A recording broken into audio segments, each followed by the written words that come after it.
वळूया पुढील बातमीकडे। हंसराज अहिरांना शेतकऱ्यांनी सुनावलेले शेतमालाला भाव कधी मिळणार, आम्हाला रस्ते वीज का नाही, असा संतप्त सवाल शेतकऱ्यांनी केलेला आहे। हंसराज अहिर हे यवतमाळमध्ये असताना घर चलो अभियान या दरम्यान शेतकऱ्यांनी हा सवाल केलेला आहे।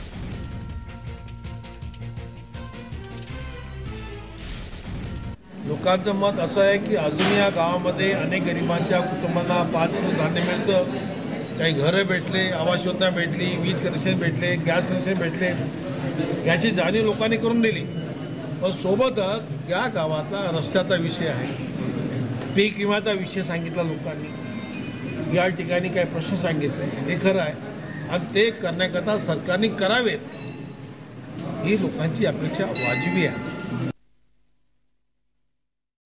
मोदी सरकारचं धोरण कास्तकाराचं मरण असं होऊ नये असं मी म्हणतो। इन्फ्रास्ट्रक्चरचं प्रगती होऊन राहिली, GDP वाढून राहिला, सगळं आहे, रस्ते होऊन राहिले, रोड होऊन राहिले, पण आज शेतकरी 70% शेतकरी ग्रामीण भागात आहे।